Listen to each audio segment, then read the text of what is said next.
जय हिंद एवरीवन। कैसे हैं आप सभी लोग? मस्त स्वस्थ जिंदाबाद। चलिए, तो आज आप लोगों को सीटीएल का फुल मॉक टेस्ट एनालिसिस करते हैं। आपको मॉक टेस्ट देना कैसे है, इसमें नंबर को कैसे हमें इंक्रीज करना है, नंबर को देखना है, परसेंटाइल देखना है, एक्यूरेसी देखना है, इसके बारे में बात करते हैं।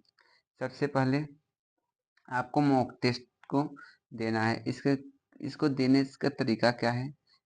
देने का तरीका फर्स्ट ये है कि आप जहाँ भी बैठते हैं मॉक टेस्ट देने, वहाँ पर शांत सिंपल तरीके से आप एग्जाम का माहौल जैसे एकदम 1 पेज या 2 पेज लीजिएगा। अपने कॉपी को ही 2 पेज निकाल कर तब लेकर बैठ जाइए। एक पेन, पानी का बॉटल, पानी हो सके तो मत ही पियो, ठीक है, लेकर आराम से बैठ जाइए शांत मन से। एक एक क्वेश्चन को हमें अटेम्प्ट करना है। अटेम्प्ट करना कैसे है? अटेम्प्ट ऐसे करना है कि सबसे पहले जो सब्जेक्ट आपको स्ट्रांग है, या तो आपका रीजनिंग, मैथ, जीएस, इंग्लिश, जो स्ट्रांग है, जो आपको इंटरेस्टेड है, उसको पहले कर दीजिएगा। जिससे आपको पता है कि कॉन्फिडेंस लेवल भी रहेगा, आराम से कर जाएंगे। उसको करना है जो सब्जेक्ट आपको अच्छा लगता है। मेरे में तो मैं सबसे पहले इंग्लिश करता हूँ, उसके बाद जीएस, उसके बाद रीजनिंग, तब मैथ। जो क्वेश्चन आता है उसको सबसे पहले करके आगे बढ़ना, धीरे धीरे। कहते हैं ना, बूंद बूंद से घड़ा भरता है। तो एकदम धीरे धीरे जो क्वेश्चन आता है उसको करके आगे बढ़िए, करके आगे बढ़िए, करके आगे बढ़िए। ये दिमाग पे टेंशन स्ट्रेस मत लीजिएगा कि मेरा क्वेश्चन इतना छूट रहा है। ये जहाँ थोड़ा सा ओवर माइंडेड होंगे तो फिर मुंह गड़बड़ कर जाओगे। इससे बचने के लिए आराम से एक एक क्वेश्चन टच करके आगे बढ़ते चले जाना है, आगे बढ़ते चले जाना है। इससे आपका स्कोर भी अच्छा हो जाएगा, आपको पता भी नहीं चलेगा।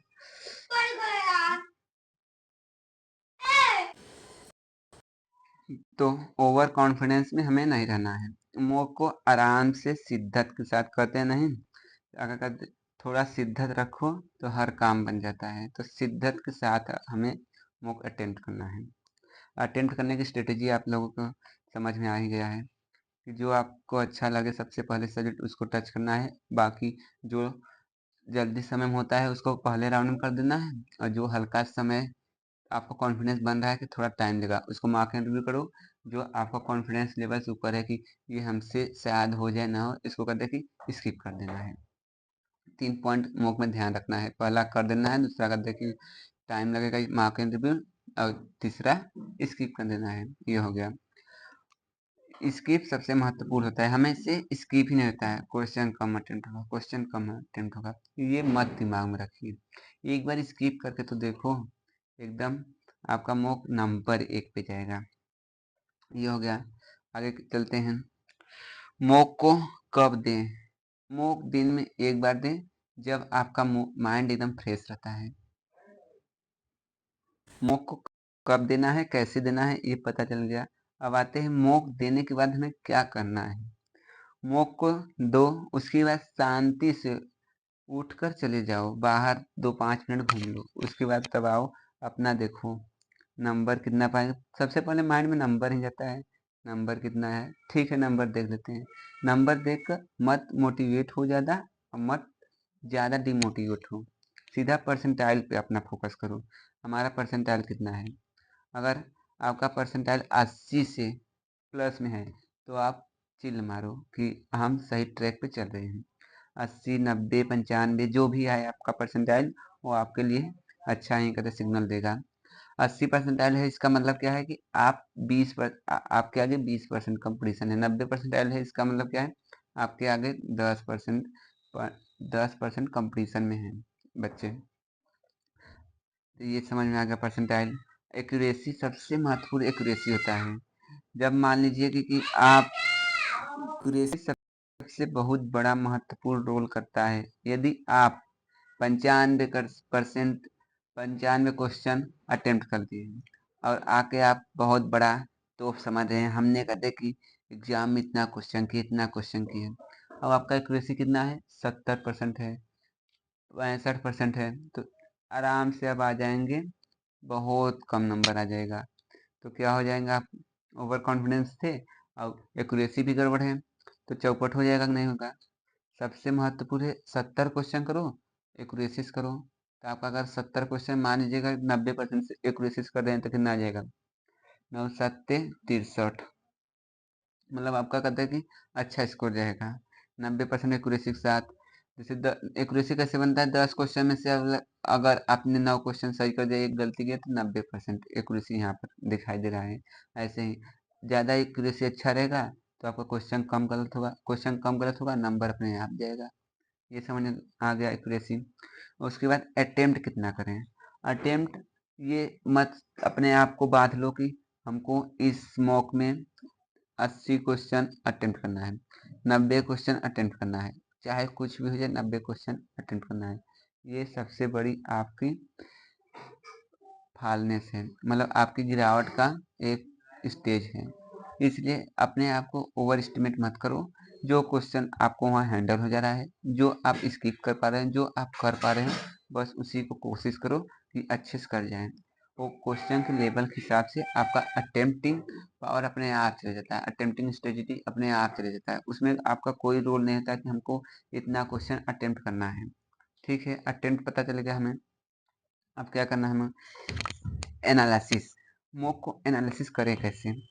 मॉक को एनालिसिस हर टॉपर, हर स्टूडेंट अपने हिसाब से करते हैं, लेकिन मेरे हिसाब से मॉक का एनालिसिस करने का सबसे बेस्ट वे है, आप देखिए मॉक का एनालिसिस किस सेक्शन में कौन कितने क्वेश्चन गलत हुआ है। जैसे मान लीजिए आप देख रहे हैं इंग्लिश में, आपका इंग्लिश में 5 क्वेश्चन गलत हो गया, तो इंग्लिश में 5 क्वेश्चन गलत हो गया, 3 चीज स्किप हुआ और 17 सही हुआ। तो सबसे पहले रॉन्ग देख लीजिएगा इंग्लिश का, फिर रॉन्ग देख लीजिएगा कहते हैं सेक्शन वाइज, जीएस का रॉन्ग देख लीजिए, रीजनिंग का रॉन्ग देख लीजिएगा, मैथ का रॉन्ग रॉन्ग हो जाएगा, फिर स्किप वाला देख लीजिएगा, ये देख लें। फिर बंद के चल मत दीजिएगा, इसमें सबसे बड़ा रोल होता है। इंग्लिश का रॉन्ग देख लिए, जीएस का सब क्वेश्चन टोटल रॉन्ग देख लिए, टोटल स्किप देख लिए, जो अन अटेम्प्ट है वो देख लिए। अब क्या काम है, काम खत्म नहीं, मेन काम ये है कि आप इंग्लिश का रॉन्ग क्वेश्चन देख लिया, पूरे सेक्शन को देख लीजिएगा शांति से कि जो सही है उसको, मैंने ये रॉन्ग किया था, ये स्किप किया था, इसके साथ में पूरे क्वेश्चन देख लीजिएगा। इससे आपका रिवीजन भी हो जाएगा। रिवीजन ये नहीं जरूरी है कि आप बैठ कर कापी खोल कर पन्ना पेज पलटे तब ही रिवीजन होगा, ये रिवीजन नहीं है भैया। रिवीजन ऐसे भी होता है, आप मॉक एनालिसिस भी कर रहे हैं तो ये आपका टाइम वेस्ट नहीं हो रहा है, ये आपका टाइम इन्वेस्ट हो रहा है। मतलब आपका टाइम जो खर्चा हो रहा है वो प्लस ही कर रहा है आपको प्रिपरेशन में। यहाँ पर आप टाइम इन्वेस्ट कर रहे हैं, मॉक को एनालिसिस कर रहे हैं, सेक्शन वाइज पूरे जो सही हुआ है गलत हुआ है वो भी देख लिया, आपका माइंड भी कैप्चर कर दिया, अच्छा ये क्वेश्चन नहीं सही किया था, इस टाइप का था, तो आप भी मस्त हो जाएंगे, क्वेश्चन भी रिविजन हो जाएगा, टॉपिक भी रिविजन हो जाए। जैसे मान लीजिए जीएस का रिविजन कर रहे हैं और बाबर के बारे में आया था, आपने सही कर दिया, फिर जाकर क्वेश्चन बाबर के बारे में देख लिया, तो आपका माइंड अच्छा ये बाबर के बारे में था, ये भी रिविजन हो गया, प्लस आया कि नहीं। ऐसे ही सभी सेक्शन जो सही है गलत है एक बार फुल सेक्शन वाइज 25 के 25 क्वेश्चन आपको देखकर आगे जाना है। ये हो गया। अब जो क्वेश्चन हमें गलती हुआ है उसके लिए हमें क्या करना है, अपने दंड के रूप में आप क्या करें, मंथन करना है। आज मेरा शाम को सोते समय आज मेरा मैथ का प्रॉफिट एंड लॉस से गलत हुआ था, रीजनिंग का मेरा 2 क्वेश्चन गलत हुआ था फिगर आउट से, कथन निष्कर्ष से, ये गलत हुआ है। इसको क्या करना है, हमको एनालिसिस करना है, उसको लिए हमें तड़पना पड़ेगा, अपने गलती का एहसास करना पड़ेगा। कहते नहीं, अगर आपको कोई छोड़ के चला जाता है तो आप दिन रात अरे यार करते रहते हैं, तो क्वेश्चन के लिए ये कर देंगे तो अगले मॉक में गारंटी से मैं कहता हूँ उस टाइप्स के क्वेश्चन में आपसे गलतियां होने का चांस ही नहीं बनता है। ये मैं अप्लाई करके खुद ही देखा हूँ, ये मेरा ट्रूथ एक्सपेरिमेंट है। मॉक का हर एक गलत क्वेश्चन के पीछे पश्चाताप करिए कि ये मुझसे गलत हुआ, कैसे हुआ, अगली बार जिससे नहीं हुआ। और अनअटेम्प्ट क्वेश्चन को इसके पीछे कुछ करना नहीं है, ये अनअटेम्प्ट है, हमने सिलेबस में पढ़ा था कि नहीं पढ़े हुए हैं, नहीं आ रहा है कोई बात नहीं, यहाँ रिवीजन करते हैं, क्वेश्चन लगा देते हैं, फिर एक बार जाकर नोट्स खोलकर उसको एक राउंड देख लीजिएगा। अच्छा ये नहीं हमसे हुआ था मॉक में, देख लिए, आप टेंशन फ्री रहिए। अगले मॉक में आप जाएंगे एकदम आराम से चुटकी बजा कर हो जाएगा आपसे क्वेश्चन, क्योंकि आपने अपनी गलतियों को देखे थे, ये मुझसे नहीं हुआ था। जैसे इस हम एग्जाम्पल बताते हैं। मान लीजिएगा कि आप